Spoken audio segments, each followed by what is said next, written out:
have somebody there. God's not like somebody you can sit right next to. It's like, what's up, God? You doing pretty good? And he's talking. I mean, now you do pray to him, but obviously, like if I were to go sit down by Michaela, okay, Michaela's not God, obviously, but just to give you an example, God would not physically be there, right? And it's nice to have somebody like that. But if you put your joy in them, they will fail you, which you guys know, I'm sure. All right, moving on. Verses 11 through 14. Okay. So now, hang on, before we get to that, we've talked about God is good, but we almost missed it. Why? Because we're looking at people who have it made, have not a care in the world because they have money, whatever, but they're not godly. And we've talked about how they act. Now the writer starts actually talking to God about his frustrations. All right, so 11 through 14. Bam. There it is. Okay. What's going on here? Is God out to lunch? Nobody's tending the store. The wicked get by with everything. They have it made, piling up riches. I've been stupid to play by the rules. What's it gotten me? A long run of bad luck. That's what. A slap in the face every time I walk out the door. Who's ever felt that way? I mean, why in the world did I try to play by the rules? Because it always messed me up. You ever heard the phrase, no good deed goes unpunished? Every time you try to do something good for somebody else, it always backfires or something. That's what the writer's talking about. He's like, why should I even play by the rules when Bill Gates has $60 billion and I could just go start a computer company and have $60 billion? Why? And it reminds me of the story, or the verse in Matthew. It's Matthew 27:46. I don't have a picture for this one. But Jesus says, in Hebrew, he says, my God, why have you forsaken me? Now let me say something. If Jesus felt forsaken, you can't tell me you haven't. I'm talking about Jesus, the Son of God, the guy that died for you and raised again. If he felt forsaken, I know you have too, and I know I have, okay? And that's kind of what the writer's saying here. It's like, God, I'm trying to live for you. I'm trying to do the things you've asked me to, and I'm sitting here with nothing, okay? And just to give a personal example, my cousin, Dustin, about 2 years ago, he was diagnosed with leukemia. And completely out of the blue. I mean, he got sick, and they didn't know what was wrong, and they tested his blood. But I mean, it wasn't like his family doesn't have a history of leukemia. It was just totally out of the blue. And he went through all the treatments and the chemo and all the side effects that went along with it. And of course, I'm condensing this down. I mean, this is like a 2-year process. And about 5 or 6 months ago, they got to the point in the treatment where they were going to take him off chemo, which we were excited about, because chemo, I don't know if you ever had a family member that's been through chemo. It weakens you. You're not vigorous. You're always tired. So we were excited about it, but the doctor said that the fear of taking him off chemo is that he could relapse right back where he started. So in other words, basically the whole 2 years that we've done the treatment, would be like nothing happened. So we took him off the chemo, and about 3 months after we took him off the chemo, sure enough, everything came back. Right back to where it started. So, and one thing that I dealt with, and I know his family dealt with, was like, why, God? I mean, and it's not like his family's like atheistic or, they just hate God or whatever. I mean, they are a very spiritual family. His grandfather's a pastor of a church. His dad's a worship leader. They're involved. They're a very spiritual family. And here this is happening to their son. And it's like, why? And I remember when my dad told me about the relapse, what happened, and I went to pray that night for him, and I was laying there, and the only thing I could say was, why? Why Dustin? Why the 17-year-old who's, in high school, supposed to be in the best years of his life? Why does he have to go through this? And especially when we're believers, and the question always comes up, why believe? I mean, if this person over here who's not a Christian is dying of leukemia, and this person over here is a Christian and they're dying of leukemia, why even try? And I don't know if you've ever been to that point in your life, but I know I did. I was like,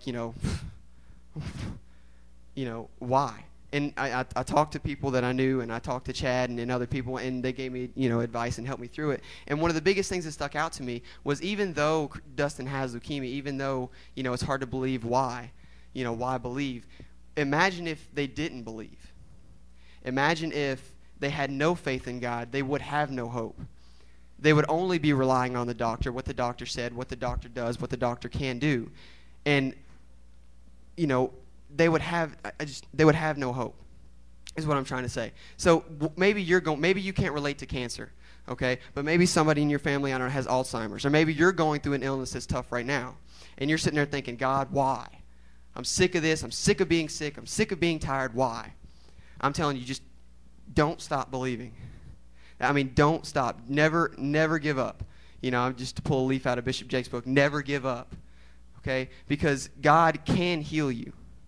God is bigger than any illness you have. God is bigger than anything that you're dealing with. Okay? And maybe it's not an illness. I don't know. Maybe it's school. How many guys have trouble with school? I know I do. Pre-calc is getting me. Oh, my gosh. Anyway. Okay. So maybe you have trouble at school. Whatever it is, just never give up. Okay? All right. Let's move on. Verse 15 through 20. Okay, so we've talked about wicked people. We talked about how they act. We talked about the frustrations. Now let's get into now Asaph is trying to figure it out. He says, if I'd have given in and talked like this, I would have betrayed your dear children. Still, when I tried to figure it out, all I got was a splitting headache. Until I entered the sanctuary of God, then I saw the whole picture. The slippery road you've put them on with a final crash and a ditch of delusions. In the blink of an eye, disaster. A blind curve in the dark and nightmare. We wake up and rub our eyes, nothing. There's nothing to them, and there never was. Now, let's kind of come back to the message. I got on a little bit of a rabbit trail with the whole never give up thing. But he's talking about wicked people. And he's saying that, you know, I tried to figure this out. Why not me? Why not Bill? Why am I not Bill Gates? And he says, all I got was a splitting headache. Because we can't understand God.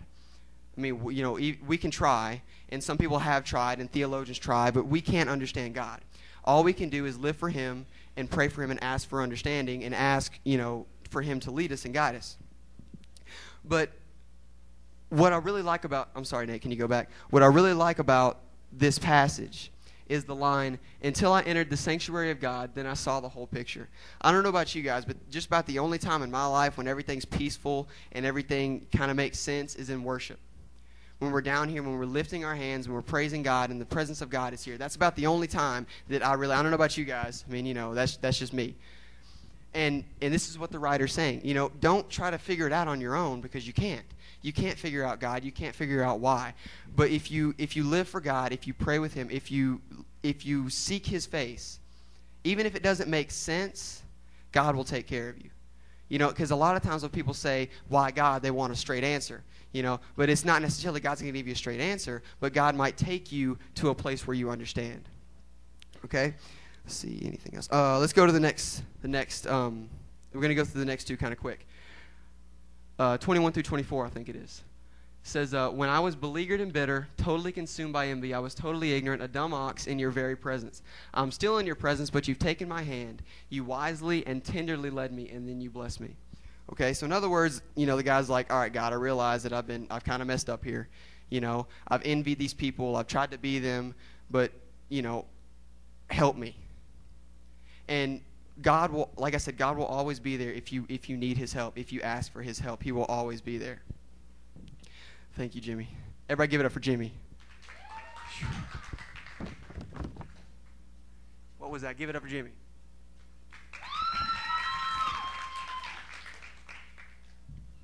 I don't think they like you very much, Jimmy. You believe that? All right, so anyway, you know, he's saying, I've tried to figure it out. You know, I've messed up. Help me. And what I really like is he says, I was totally ignorant, a dumb ox in your very presence. I'm still in your presence, but now you've taken my hand. Okay, and this is where it comes in for seeking God. You know, obviously life does not make sense. How many think they got life figured out? Psh. How many don't have life figured out? Yes. See? Okay. And that's what God's saying. God says, don't try to figure it out. Just follow me. You know, just come to me. Just seek me. All right, and the last thing. You're all I want in heaven. You're all I want on earth. When my skin sags and my bones get brittle, God is rock firm and faithful. Look, those who left you are falling apart. Deserters, they'll never be heard from again. But I'm in the very presence of God. Oh, how refreshing it is. I've made the Lord my God, the Lord God my home. God, I'm telling the world what you do. And to kind of, in closing, to kind of wrap this all up, he started out with wicked people. Some wicked people are successful. But now he says, look, those who left you are falling apart. Deserters, they'll never be heard from again. You know, I don't know about you, but I don't have $60 billion. I can't act.